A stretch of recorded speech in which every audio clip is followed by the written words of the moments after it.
ایک درخت کا پتا جو زمین پر گرتا ہے وہ بھی علم الہی کے اندر ہوتا ہے۔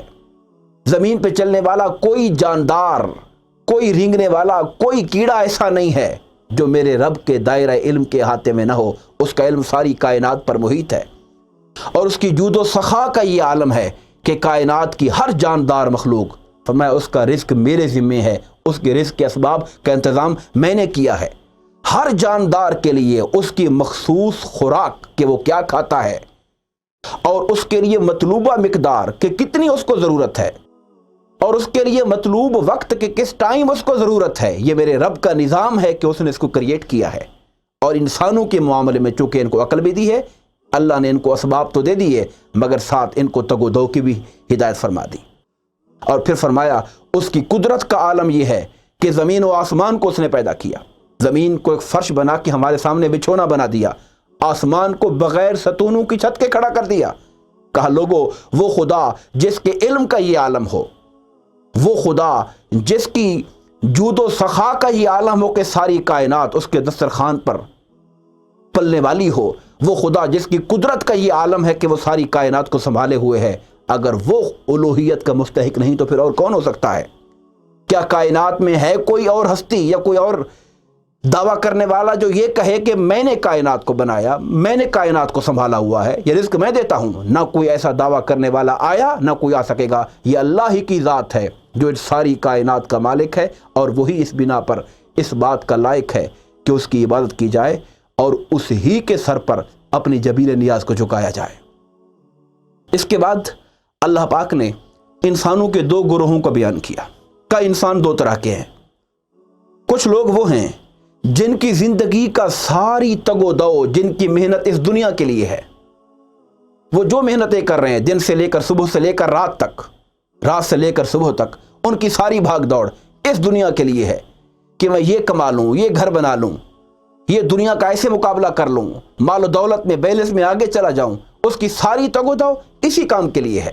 فرمایا وہ دنیا میں جو تگ و دو کر رہا ہے، جس انداز کی کر رہا ہے، اللہ پاک اسے اس کی دنیا کی جد و جہد کا صلہ دے دے گا، دنیا میں ہی دے دے گا، مگر آخرت میں پھر اس کے لیے کوئی حصہ نہیں ہوگا۔ چونکہ آخرت میں حصہ تو اسی کو ملے گا جو اپنے رب پر اور آخرت پر ایمان رکھتے ہوئے اپنے رب کی رضا کے لیے کرے گا کچھ۔ جس کے ذہن میں رب کی رضا مطلوب نہیں اور خالی دنیا ہی دنیا ہے، تو اس کو اللہ پاک اس دنیا میں دے دے گا۔ بھلے کوئی دنیا میں غریبوں کی اعانت کرتا ہو، مگر اس کی نیت رضائے الہی کی نہ ہو، کوئی ہسپتال بناتا ہو، ویلفیئر کے کام کرتا ہو، لیکن اس کا ارادہ اپنے رب کو راضی کرنے کا نہ ہو، یا غیر مسلم ہو، اس کا رب پر ایمان نہ ہو، تو یاد رکھیے اللہ اسے اس کے کام کا صلہ دنیا میں دے دے گا، نیک نامی کی شکل میں دے دے گا۔ لوگ کہیں کہ بڑا سخی ہے، اس شکل میں دے دے گا۔ اس کے کاروبار میں ترقی آ جائے گی، دنیا میں کئی اعتبار سے اسے اس کا اجر مل جائے گا، مگر آخرت کے اعتبار سے نہیں۔ پھر فرمایا دوسرا گروہ وہ ہے جو دنیا میں تگ و دو کرتا ہے، کوشش کرتا ہے، مگر اس کی کوششوں کا اصل ہدف اپنے رب کو راضی کرنا اور اپنے آخرت کے گھر کو اچھا کرنا ہوتا ہے۔ خدا فرماتا ہے میں اسے دنیا بھی دیتا ہوں جو اس کا نصیب ہے، اور اسے آخرت بھی دیتا ہوں، اسے دونوں چیزیں مل جاتی ہیں۔ ہمیں آج اس بات پہ غور کرنے کی ضرورت ہے کہ ہماری محنتیں، ہماری تگ و دو، ہماری جد و جہد کس میدان میں چل رہی ہے۔ آج وقت ہے کہ ہم اپنے اندر، اپنے دامن میں جھانک کر دیکھیں اور غور کریں کہ ہم کہاں دوڑے چلے جا رہے ہیں۔ کہیں ایسا نہ ہو کہ ہماری ساری محنتیں دنیا کے لیے ہوں، اور جب آنکھ بند ہونے کا وقت آئے اور اللہ کے حضور حاضر ہوں تو خدا کے پاس پیش کرنے کے لیے ہمارے پاس کچھ بھی نہ ہو۔ اس کے بعد اللہ پاک نے حضرت نوح علیہ السلام کا تذکرہ کیا۔ حضرت نوح علیہ السلام نے اپنی قوم کو دعوت دی۔ قوم کا جو برسر اقتدار طبقہ تھا، جو مقتدر طبقہ تھا، جو سردار تھے، جو وڈیرے تھے، انہیں حضرت نوح کی دعوت سے اپنے اقتدار میں لرزہ پیدا ہوتا دکھائی دیا۔ انہوں نے ان کی مخالفت کی، اور ان کا جو رد عمل آیا اس کے مین پوائنٹ آپ کے سامنے رکھنا چاہتا ہوں۔ دو باتیں انہوں نے کی۔ انہوں نے کی کہ نوح ہم آپ کی بات کیوں مانیں، آپ تو ہماری طرح کے بشر ہیں۔ آپ اگر قرآن مجید کا مطالعہ کریں، آپ کو کئی مقامات پر پیغمبروں کو اپنی قوم کے وڈیروں سے یہ رسپانس ملا کہ ہم کیوں آپ کی بات مانیں، آپ ہماری طرح کے انسان ہو، بشر ہو۔ در حقیقت وہ یہ الزام لگا کر ان کی جو دعوت ہے اس کو رد کر رہے تھے کہ یہ ہمارے جیسے انسان ہیں۔ اور دوسرا انہوں نے یہ کہا کہ آپ کے پیروکار، آپ کی بات ماننے والے معاشرے کے غربا ہیں، معاشرے کے معاذ اللہ کمی اور کمین ہیں. ہمارا لیول نہیں ہے کہ ہم ان لوگوں کے ساتھ آ کے بیٹھے. حضرت نوح علیہ السلام نے ان کو جواب دیا کہ بے شک میں انسانوں میں سے ہوں، مگر مجھ پر میرے رب کی وحی اترتی ہے، اللہ کا کلام اترتا ہے، میں روشن دلیل پر ہوں اور اس کی رہنمائی سے بات کرتا ہوں.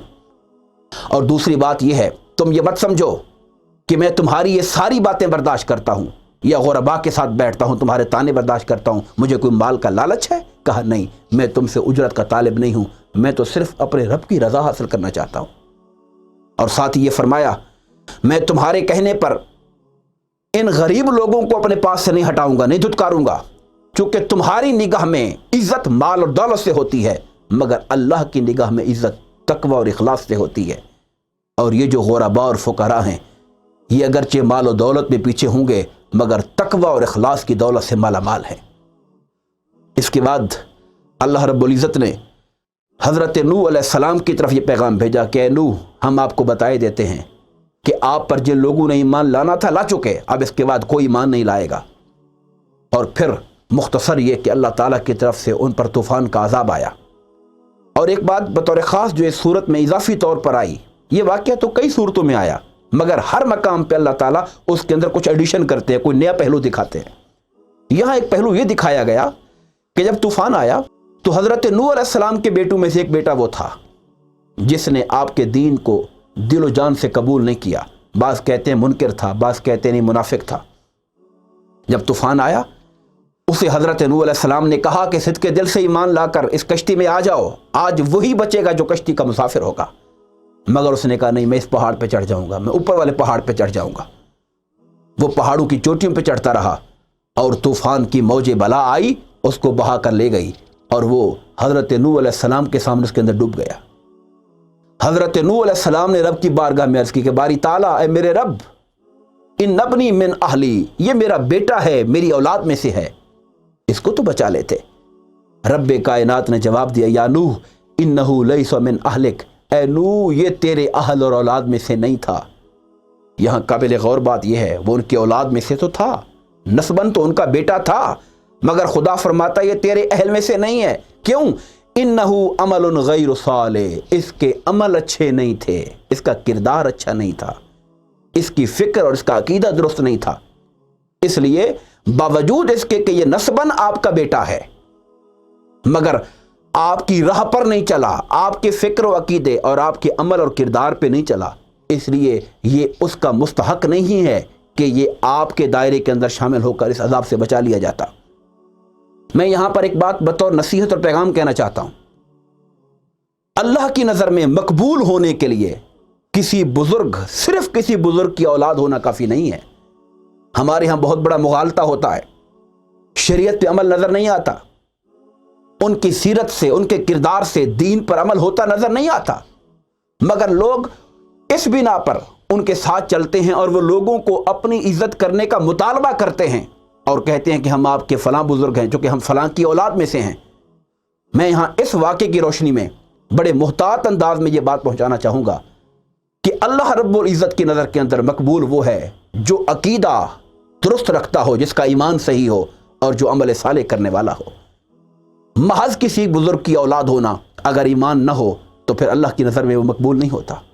ہاں، اگر ایمان ہو لیکن اعمال میں کوتاہیاں ہوں تو یہ ہمارا ایمان ہے، اور میں اس بات پر قائل ہوں کہ انہیں ان کی شفاعت مل سکتی ہے. انہیں بزرگان دین کی طرف سے اللہ پاک کی بارگاہ میں التجا کر کے، دعا کر کے ان کی بخشش کے لیے گزارش ہو سکتی ہے، مگر اس میں بھی عقیدے کی درستگی ضروری ہے، عقیدے کا صحیح ہونا لازم ہے. مگر باعث افسوس بات یہ ہے، جو لوگ اس گھمنڈ میں نافرمانی کریں کہ میں فلاں بزرگ کی اولاد ہوں، میرا دل ان کی سیاہ بختی پر خون کے آنسو روتا ہے. انہوں نے بدعمالی اپنی پر ناز کیا، یہ نہ سوچا کہ ہم جس بزرگ کا نام لے رہے ہیں اس نے ساری زندگی اپنے رب کی ایک لمحہ نافرمانی نہیں کی، راتوں کو جاگا، شب بیداریاں کی، خدا کو منایا. میں نافرمانی کر رہا ہوں، انہیں جھانکنا چاہیے کہ کیا ہم ان کی اولاد کہلانے کے بھی حقدار ہیں. سامعین محترم، میں اپنی گفتگو کو اسی پیغام کے ساتھ ختم کرنا چاہتا ہوں کہ آج ضرورت یہ ہے کہ ہم دین اسلام کی اور قرآن کی جو صحیح تعلیمات ہیں کہ ہم جسے قرآن پاک بار بار کہتا ہے الا الذین آمنوا وعملوا الصالحات، کامیاب لوگ وہی ہوں گے جو ایمان لانے والے ہوں گے اور نیک عمل کرنے والے ہوں گے۔ میں اس تصور کی بھی وضاحت کرنا چاہتا ہوں۔ کوئی شخص یہ مت سمجھے کہ حضرت نوح علیہ السلام نے کہا کہ اے اللہ میرا بیٹا ہے اس کو بچا لے۔ کوئی شخص اس سے یہ مطلب نہ لے کہ اللہ تعالیٰ اپنے پیغمبر کی سفارش کو قبول نہیں کر رہا۔ نہیں، سفارش قبول پیغمبروں کی، اولیاء کی، صلحاء کی ان کے حق میں ہوتی ہے جو مومن ہوں مگر عمل میں کوتاہی آ چکی ہو۔ اعمال میں کوتاہی آئے تو ان کے لیے سفارش اور شفاعت ہوتی ہے، اور یقیناً انبیاء کی بھی شفاعت قبول ہوتی ہے، اولیاء کی بھی قبول ہوتی ہے، شہداء کی بھی قبول ہوتی ہے۔ اور ایون حدیث پاک کو پڑھیں تو جو نیک لوگ ہیں جن کو اللہ نے حفظ قرآن کی نعمت دے دی ان کی بھی شفاعت قبول ہوتی ہے، مگر ان کے حق میں جو مومن ہوں لیکن اعمال میں کمی ہو چکی ہو۔ اللہ تبارک و تعالیٰ سے دعا ہے ہمیں دین اسلام اور قرآن کو سمجھنے، اس پر عمل کرنے، اس کے پیغام کو دوسروں تک پہنچانے کی توفیق عطا فرمائے۔ آمین۔ وما علینا الا البلاغ المبین۔ مزید اسلامک ویڈیوز دیکھنے کے لیے ہمارے channel Iqra and Islamic guide کو سبسکرائب کریں اور بیل آئیکن کو پریس کرنا نہ بھولیں تاکہ ہماری آئندہ آنے والی ویڈیوز کا نوٹیفیکیشن آپ کو بر وقت موصول ہوتا رہے۔ آپ ہمیں ٹویٹر اور فیس بک پر بھی فالو کر سکتے ہیں جن کے لنکس ڈسکرپشن میں موجود ہیں۔